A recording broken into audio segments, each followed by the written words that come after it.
Welcome, folks. It's a delight to have the Prime Minister here. I know there's going to be, we're going to talk about our relationship, which is strong as can be, but I know you're going to want to know what's happened this morning in terms of my meetings with my national security team. Let me begin by once again acknowledging the bravery and the sacrifice that our military makes every single day. And the loss of those Americans and Marines and sailor and army personnel is tragic. As I said yesterday, and the Prime Minister and I talked about it slightly, he's a military man, gone to war, lost a friend. Losing a son, a daughter, a husband, a wife is like being sucked into a big black hole in the middle of your chest. You don't think there's any way out.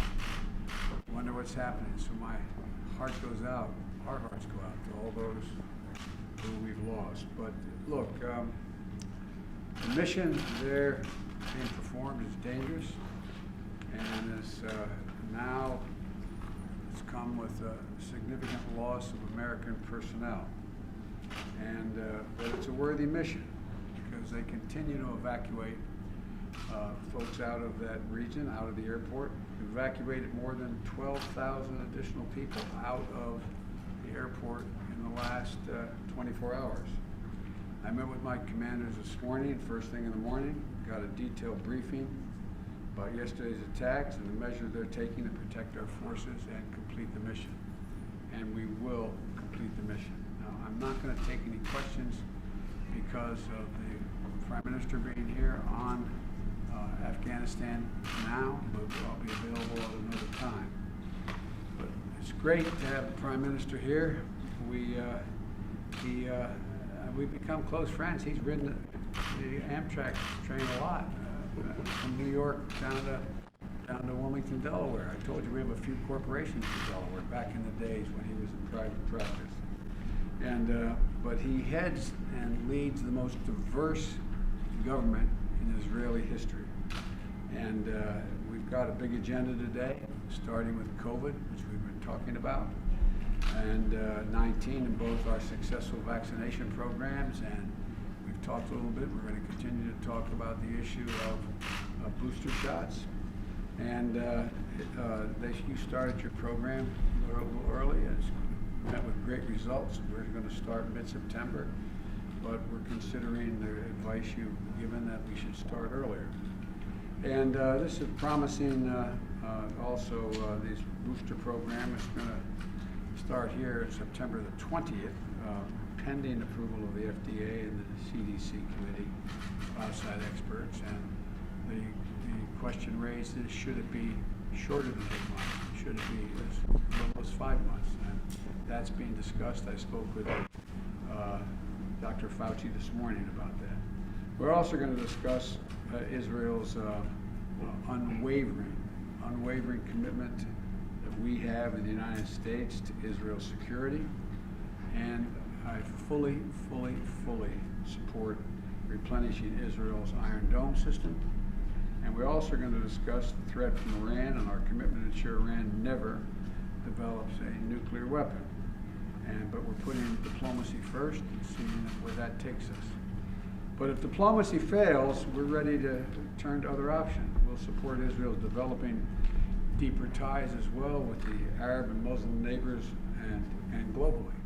That's a trend that I think should be encouraged, not discouraged, and we're going to do all we can to be value added. We also are going to discuss ways to advance peace and security and prosperity for Israelis and Palestinians. And we're also going to direct our teams to work toward Israel fulfilling the requirements of the visa waiver program. Get that done. So, Mr. Prime Minister, I want to thank you again for coming. The U.S. will always be there for Israel. It's an unshakable partnership between our two nations. And I have known every Israeli Prime Minister since Golda Meir, gotten to know them fairly well, and I look forward to us establishing a strong personal relationship. So welcome.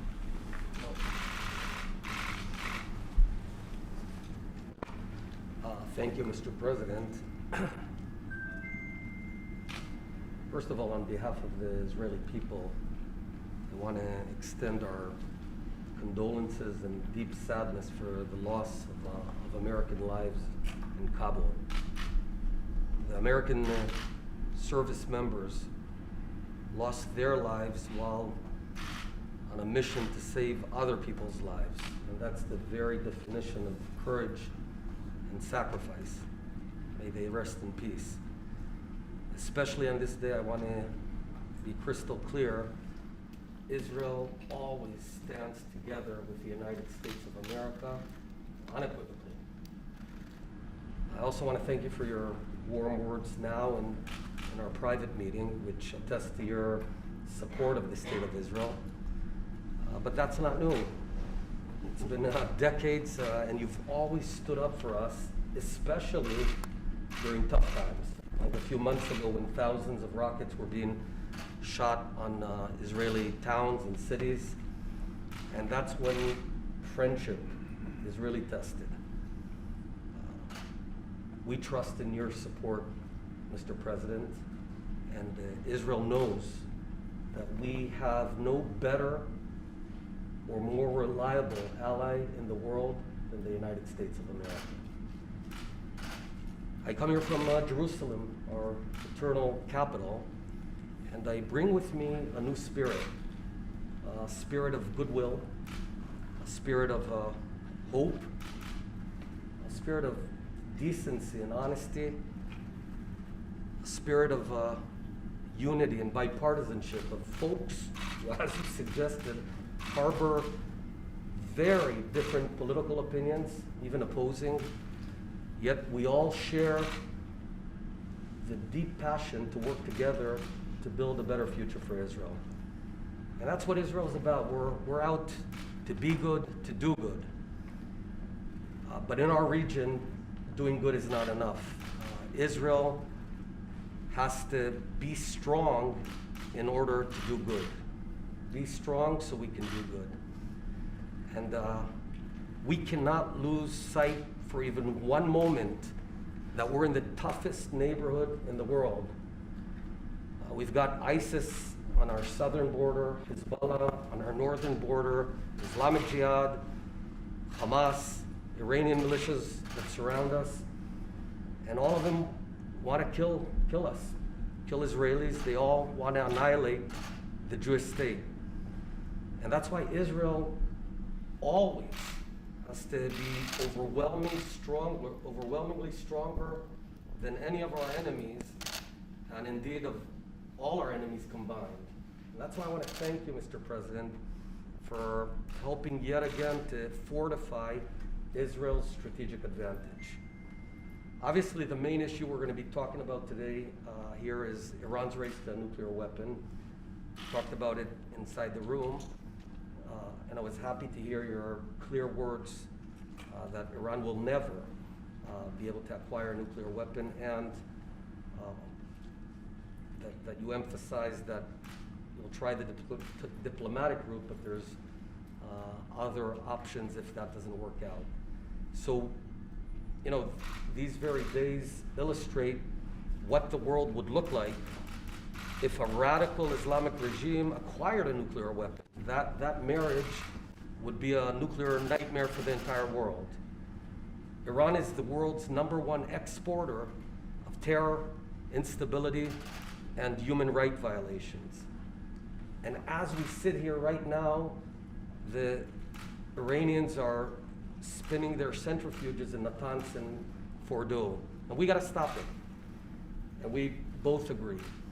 So we've developed a comprehensive strategy that we're going to be talking about with two goals. The first goal is to stop Iran on its regional aggression and start rolling him back into the box. And the second is to permanently keep Iran away from ever being able to break out the nuclear weapon. As I told you, Mr. President, Israel never had and never will ask America to send troops to defend ourselves. That's our job. We will never outsource our security. It's our responsibility to take care of our fate. But we do thank you for the tools and the back you've been giving us and you're giving us. As I said, we're also going to be talking about COVID and the Delta variant, which is wreaking havoc across the world. You were the first to call the pandemic of the unvaccinated, and that could not be more true. Just about a month ago, I took a very tough decision, a policy decision, that Israel would pioneer the booster shot, the third shot. I can report to you, Mr. President, to everyone that we've reached almost 3 million Israelis that have received the booster shot. And the bottom line is it's safe and it works. The good news, finally, is that the tide is turning in Israel. And one last word, Mr. President, I'll take this off for this part if I may. You're a man of faith, as am I. In the synagogues across the world, we read a biblical portion beyond the Parsha. It's called the Haftarah. And tomorrow we're going to be reading words of the prophet Isaiah, Yeshayahu. In Hebrew, the words are, Se'i saviv enaich ure'i, kulam yikbetzu uva'u lach.